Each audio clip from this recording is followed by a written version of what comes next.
Bismillah, Assalamualaikum warahmatullahi wabarakatuh. Perkenalkan, nama saya Muhammad Putra Muslim dengan NIM akhir 77. Jadi kali ini saya ingin mengerjakan tugas statistika TM9 mengenai analisis waktu dan pengukuran operasi. Jadi hal pertama yang perlu kita lakukan adalah menyiapkan data. Di sini saya sudah menyiapkan data dengan dua variabel independen dan satu non independen. Variabel independennya ada jumlah konten promosi dan jumlah klik tautan dengan variabel dependen itu tetap saksi. Di sini ada 3 tahun dan per tahunnya ada 12 bulan. Nah, jadi pertama kita copy dulu datanya, lalu kita masukkan ke aplikasi SPSS.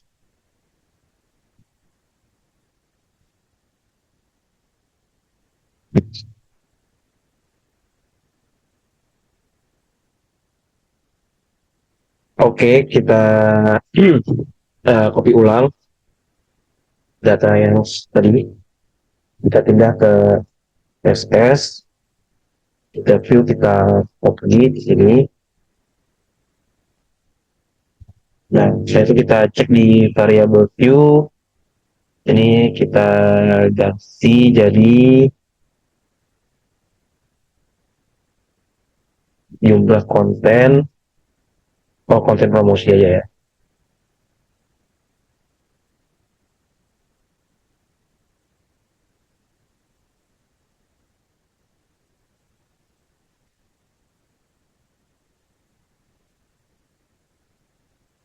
Tautan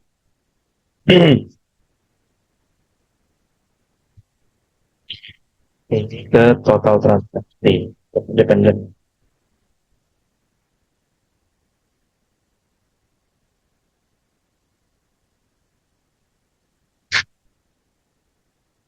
Untuk ini kita desimal, kita nolin aja semuanya.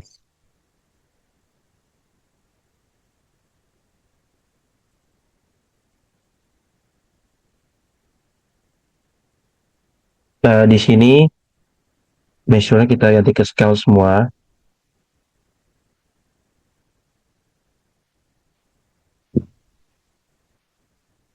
Nah, alasannya itu karena uh, bisa dikenai operasi matematika penuh dan digunakan dalam rumus regresi linear berganda ya guys.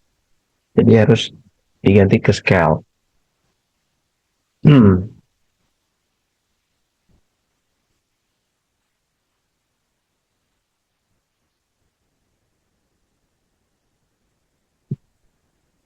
cing tar cing.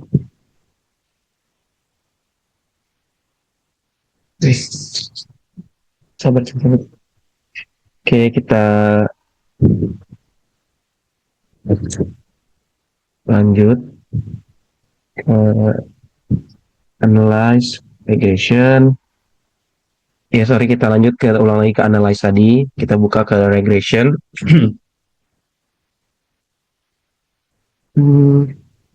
Terus kita buka linear. Nah, ini kita masukin X satunya untuk independen, independennya yang total transaksi tadi. Nah, setelah itu kita atur lagi di statistik. Nah, di sini ada beberapa poin yang perlu kita centang. Yang pertama adalah estimate. Jadi, menu ini wajib untuk mengeluarkan nilai koefisien regresi uji T dan tabel ANOVA uji F. Yaitu kita juga deskriptifnya untuk munculkan nilai rata-rata dan matriks kolerasi antar variabel. Yaitu collinearity diagnostic, jadi untuk munculkan nilai toleransi dan PIF guna uji multikoliniaritas. Dan juga Durbin Watson untuk munculkan nilai uji asumsi autokorelasi pada kolom residual.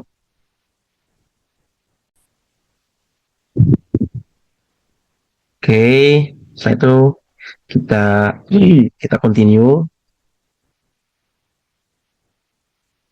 Setelah sudah semua kita make sure aman, Kita cek lagi di bagian lots. Nah, di sini kita akan memasukkan yang SRESID ke bagian Y, kolom Y, dan CPRED ke kolom X. Siap. Jadi gunanya untuk menguji heteroskedastisitas. Oke, continue. Oke, setelah itu kita akan pencet oke. Masuk ke analis output dan interpretasinya. Regression yang pertama ada descriptive statistik. Di sini bisa kita lihat variabel total transaksi yaitu Y. Kita dapatkan nilai mainnya sebesar 266,64. Variabel jumlah konten promosi X1 kita dapatkan nilai mean sebesar 19,33 dan variabel X2 jumlah klik tautan dengan nilai mean dengan 370,63 dan N-nya jumlah sampelnya sebesar 36 data. Nah, dari sini bisa kita lihat tabel ini menunjukkan rata-rata nilai data eh, nilai data tadi yaitu dengan standar deviasi yang tinggi pada jumlah variabel klik tautan X2. Artinya jarak jarak performa klik antar baris data sangat timpang. Ada bulan yang sepi klik, ada juga yang sangat ramai klik. Jadi kita lanjut ke correlation. Di sini korelasi X dengan Y, nilai percent correlation sebesar 0,956 dengan p-value 0,00. Korelasi X2 dengan Y, kita bisa lihat nilai percent correlationnya sebesar minus 0,681 dengan p-value 0,000. Di sini hubungan jumlah konten promosi X1 dan total transaksi sangat kuat dan searah. Jadi konten naik, transaksi naik. Nah, akan tetapi hubungan jumlah klik tautan dan total transaksi justru berbalik arah pada sampel ini. Di sini P value-nya membuktikan hubungan ini sangat nyata, signifikan jadinya. Lanjut kita lanjut ke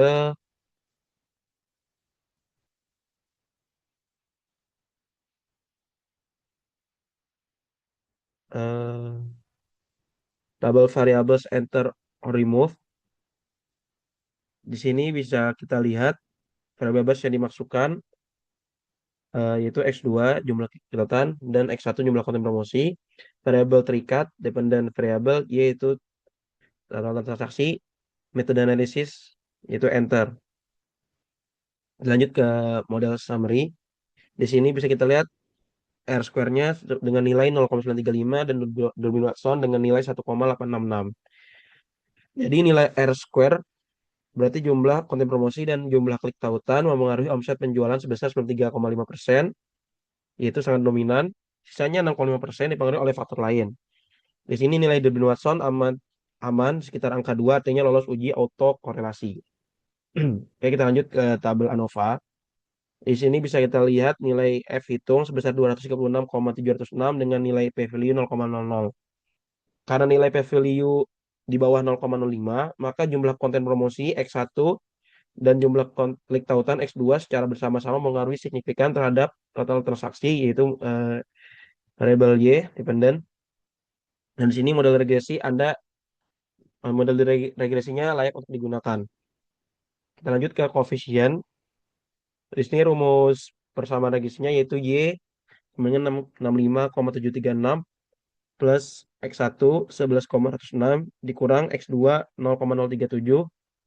Terus untuk uji T parsialnya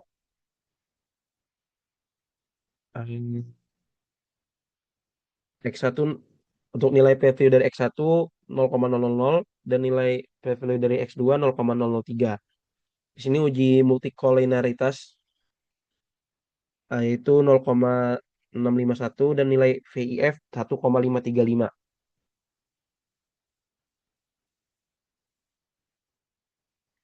Nah, jadi setiap kenaikan satu video atau post konten promosi menaikkan omset sebesar menaikkan total transaksi sebesar 11,106 satuan.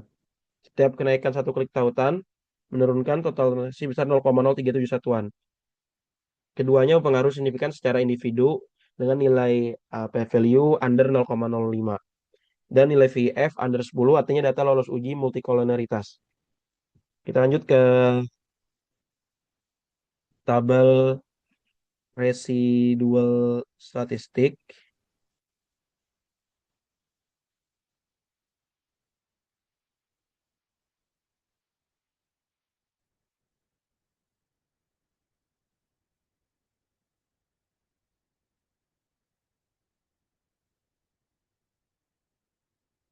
Di sini bisa kita lihat, jadi rata-rata mean residual sebesar 0,000 dengan standar deviasi 20,768.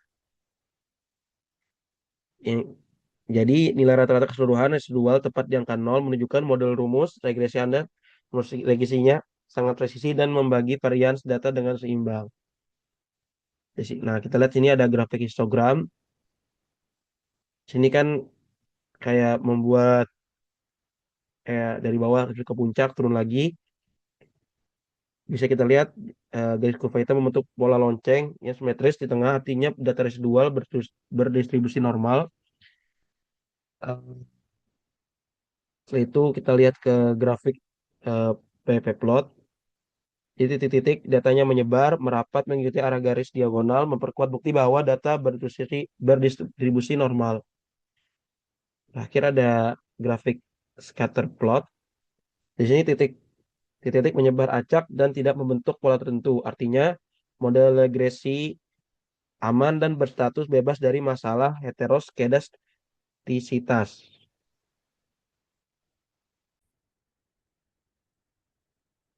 Oke, kita lanjut ke kesimpulan. Jadi berdasarkan seluruh rangkaian uji asumsi klasik dan analisis regresi linear berganda yang telah kita lakukan terhadap 36 data sampel dapat ditarik kesimpulan sebagai berikut. Pertama, kelayakan data. Jadi model regresi yang digunakan dinyatakan sangat sehat dan layak secara visual. Bisa lihat dari grafik histogram dan pp-plot. Data terbukti berdistribusi normal dan juga model juga terbukti bebas dari masalah heteroskedastisitas. Kita bisa kita dari grafik scatter plot menyebar acak. Dan juga bebas autokorelasi dengan nilai Durbin-Watson sebesar 1,866 dan bebas multikoliniaritas bisa kita dari nilai VIF yaitu sebesar 1,535. Yang kedua, pengaruh secara bersama-sama. Jadi di sini konten promosi X1 dan jumlah klik tautan X2 secara bersama memiliki pengaruh yang signifikan terhadap total transaksi variabel Y dengan nilai p-value under 0,05. Kode variabel ini memegang kendali pengaruh besar 93,5% dengan nilai S-square 0,935 terhadap naik turunnya performa transaksi penjualan. Yang ketiga, pengaruh secara individual. Yang pertama ada jumlah konten promosi X1. Di sini bisa kita lihat berpengaruh positif dan signifikan terhadap transaksi penjualan dengan p-value 0,00 yang artinya setiap penambahan konten promosi terbukti efektif mendongkrak transaksi penjualan secara nyata. Yang kedua yaitu jumlah klik tautan X2. Di sini bisa kita lihat untuk klik tautan berpengaruh negatif dan signifikan terhadap transaksi penjualan dengan p-value 0,00 yang artinya pada karakteristik data ini peningkatan jumlah klik tautan justru menunjukkan pola penurunan pada transaksi penjualan. Jadi model ini menunjukkan bahwa konsistensi dalam memproduksi jumlah konten promosi jauh lebih dominan dan efektif dalam mendorong peningkatan transaksi penjualan dibandingkan sekedar mengejar kuantitas klik tautan pada X untuk variabel X1. Terima kasih, cukup sekian dari saya. Wassalamualaikum warahmatullahi wabarakatuh.